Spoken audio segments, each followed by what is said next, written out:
Pag-utang na loob mo sa kapwa'y di matatapos, daig mo pa ang bilanggong habang buhay nakagapos.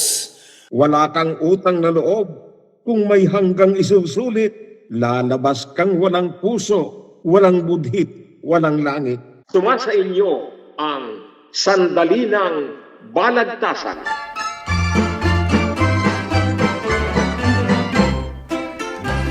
Ito ang pagtatalong patula ng mga makata, pataasan ng diwa, pagalingan ng katwiran sa malinaw at maindayog na tinig. Ngayon na ang oras upang taluntunin ang mga wakas ng ama ng tulang Tagalog na si Francisco Balagtas. Kaya ano man ang inyong pinagkakaabalahan, halina kayo at samahan ninyo kami sa Sandali ng Balagtasan. At ngayon, sa ating pagsisimula, narito ang ating lakandiwa.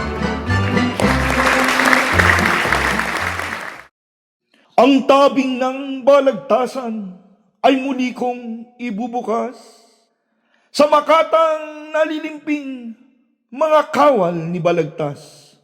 Ralph Polmanot, Bert Cabual, sa pagtulay parang kidlat at singlakas ng pagkulog sa talisik na pagbigkas. Ako namang lingkod ninyong sa Batangas pananggaling, lakandiwang papagitan sa dalawang magagaling. Ramil Ilagan at your service, bumabating buong giliw sa balanang naririto, ngayong gabing lumalalim. Isang paksang natatangi at may angking kabuluhan, ang sangayo'y itatampok upang ganap na kalugdan. Dapat ba o hindi dapat magkaroon ng hangganan, yaong utang na loob mong malaunang tinatanaw? Ang sagot ni Ralph Polmanoy, dapat lamang na may hangga. Ang bawat utang na loob na sa puso'y dinadala. Tugon naman ni Bert Cabual ay hindi dapat anya. Abang utang na loob mo, pag nagtagal, wakasan na. At nang kayo'y di mabagot, madlang taong nakikinig, ay akin nang tatawagin ang makatang unang tindig. Ralph Polmano, sa panig mong dapat, ngayoy magmatuwid, sa palakpak naman ninyo, bayan siya ay ihatid. Ang lahat sa mundong ito ay mayroong katapusan. Tao, hayop, bagay, pawang, may hangganang hahantungan. May simula at may wakas. At ang utang din ay ganyan. Kaya utang na loob mo'y huwag isiping walang hanggan. Iyang utang na loob mo, kahit gaano kalaki, tinatanaw itong utang kung di pa nakagaganti. Ang ganti mo'y paggawarin ng higit o kasimbuti, kundi man sa nautangan ay sa iba magsisilbi. Halimbawa nito'y halos araw-araw nagaganap. Magulang mong nag-aruga at sa iyo ay naghirap. Mula noong ika'y munting sanggol na ipinanganak, hanggang ikaw ay lumaki at handa nang makalipad. Pagmamahal nila'y oo at dapat lang nasuklian, lalo't ika'y matatagnat, sila'y tumatanda naman. Subalit kung ang landas mo'y may iba ng kapalaran, sa sariling supling naman magbabayad nitong utang. Sa madaling sabi, utang na loob mo, kanino man, ay utang din nabubura, basta iyong nabayaran. Kabutihang tinanggap mo, Diyos mismo ang nagbigay. Buting gawin mo sa kapwa, ginawa mo sa may kapal.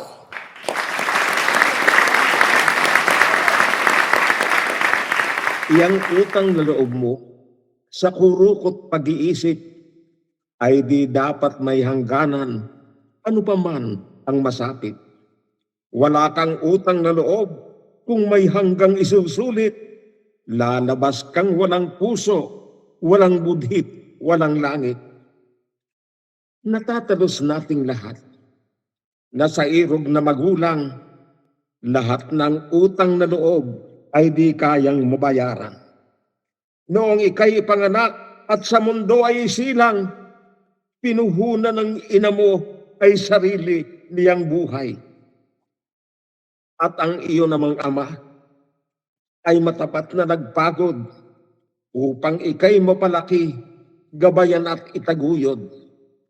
Ika'y kanyang pinag-aral at masusing pinatapos ng karerang tungkulin mong tanawing utang na loob.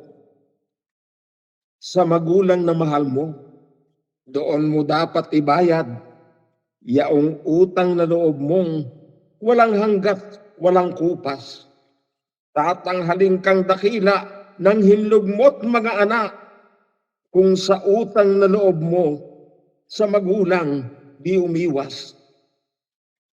Hanggang sila'y magsitanda, sa magulang ay tungkuling sila'y ating alagaan, mahalin at tangkilikin. Sa atin mang mga anak, bayad utang mang isipin, ang utang sa ama't inay, walang hanggat, walang maniw.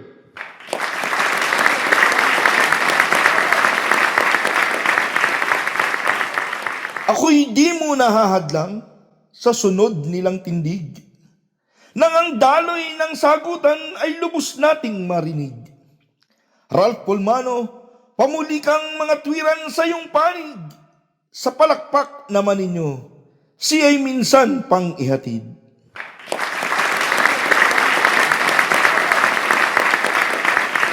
Ang buhay na itinaya ng ina kong minamahal, noong ako'y malwalhating sa mundo ay iniluwal.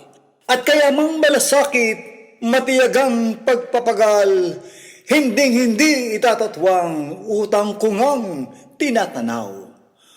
Subalit ang tanong dito'y, kung may hanggan ba o wala, iyang utang na loob mong sa panahong nagsimula. Kung ako ang tatanungin, bisa nito'y nawawala, nabubura ng kapantay, o labis pang kawang gawa. Ang mabuting iyong ganti, kanino mang anak ng Diyos. Kabayarang sa utang mo, bandang huli itutuos. Kung tinimbang kat kulang pa, di dahil utang na loob, baka naman nagkulang ka, ng lamang o ng busabos. Isipin mo, kabalagtas, kung ang utang na loob mo sa pamilya, kapitbahay, kumpadre o politiko ay utang na walang hanggan habang buhay na impyerno, walang layang magdesisyon sa pangambang may magtampo.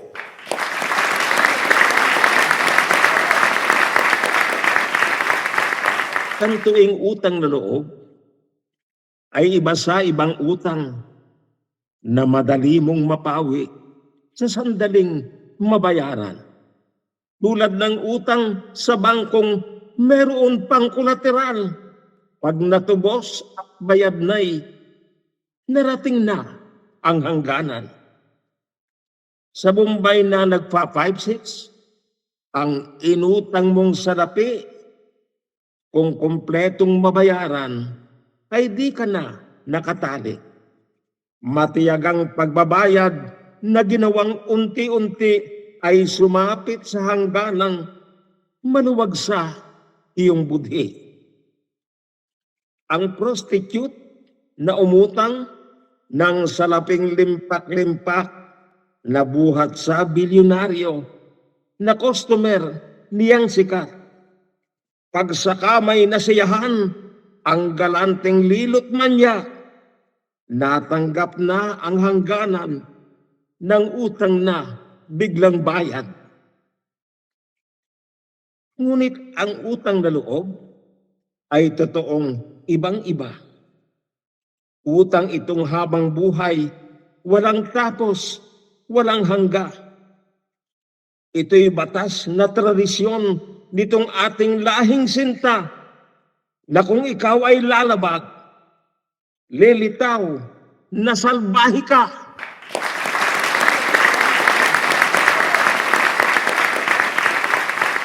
Katunggaling hindi naman mahina ang pang-intindi. Huwag ilihis itong paksa, sa labanay huwag manlansi. Issue ay utang na loob, ibang utang di kasali. Ang taong nagigipit, sari-sari sinasabi. Kapag utang na loob mo, sa kapwa'y di matatapos, daig mo pa ang bilanggong habang buhay nakagapos. Ang masaklap, kahit wala naman sa iyong nag-uutos, utak mismo nagtutulak, konsyensiya'y di makatulog. Sa labis mong pag-iisip, sa multo ng agam-agam, apektado ang desisyon, wala ka ng kalayaan. Hindi na rin alintana ang sariling kasiyahan, pati buhay ng pamilya, nakasangla sa kawalan.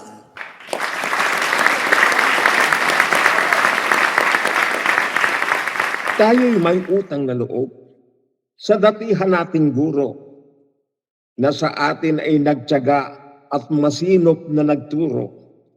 Ang sigid ng kamangmangan sa atin ay pinaglaho. Utang itong walang hanggang dapat nating isapuso. Tayo'y may utang na loob sa dakilang paaralang noong unay sama-samang lugod nating pinasukan. Karunungang taglay ngayoy, dito natin natutunan. Ito ay utang na loob na di tamang may hangganan. Nang dahil sa pamantasan at kilalang kolehiyo, marami ang naging doktor, inhenyero at abogado.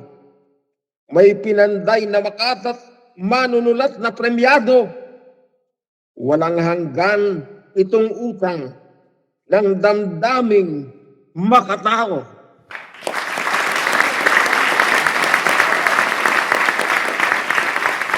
Kahit hanggang damdamin lang ang utang mong niloloob, kapag ito'y walang hanggan, bunga nito ay bangungot. Katunayan, sa lipunan ay malaki itong salot. Pagkatapos ng halalan, kanya-kanya ng kurakot. Bobotanting naambunan ng kahit nakakaunti. Ilang lata ng sardinas, bigas, noodles at salapi. Mamalaking utang ito ng loob na binabawi nilang mapagmanipulat, politikong walang budhi.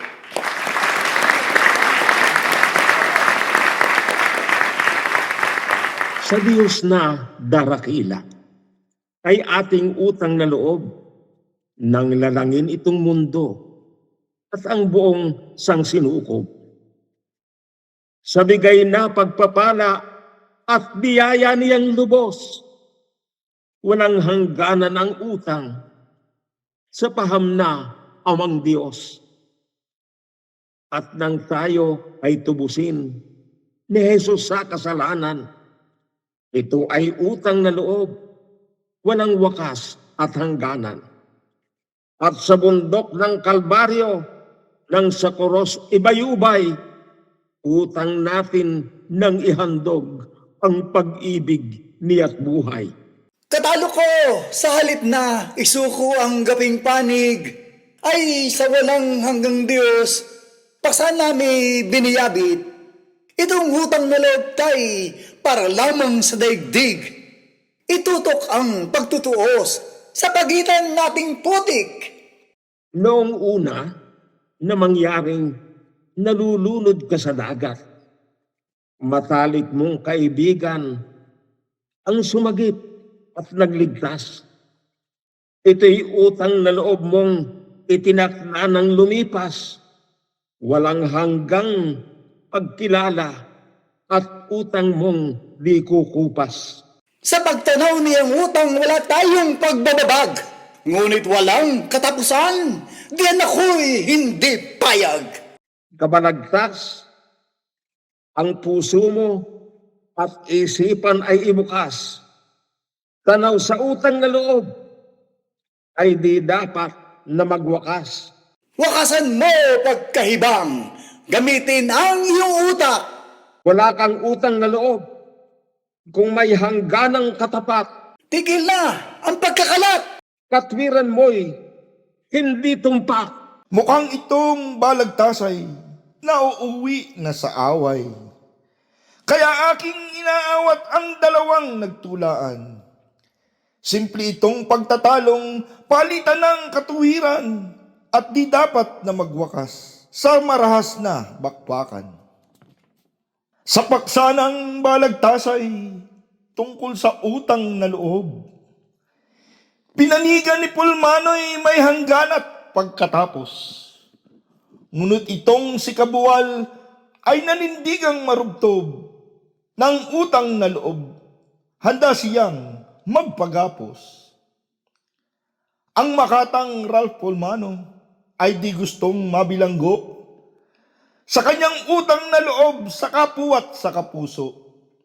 Subalit si Bert Kabuwal ay taimtim na nangangakong tanaw sa utang na loob, walang hanggang di susuko.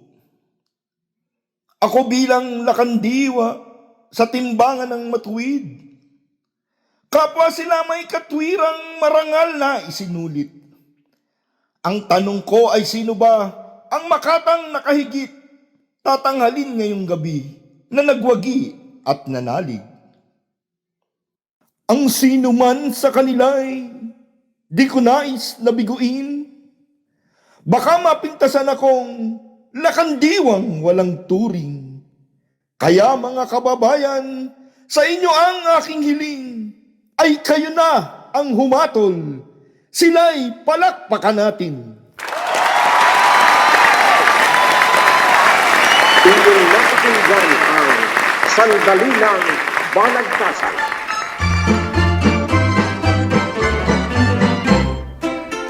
Ito ang pagtatalong patula ng mga makata, pataasan ng diwa, pagalingan ng katwiran sa malinaw at maindayog na tinig.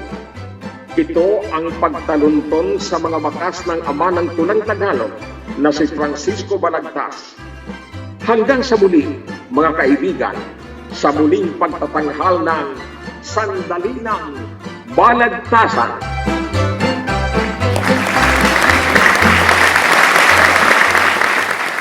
Kung ngayon lamang kayo nagawi sa channel na ito, inaanyayahan ko rin kayong mag-subscribe, pindutin ang notification bell, at ilike ang alinman sa video ng Balagtasang makagiliwan ninyo.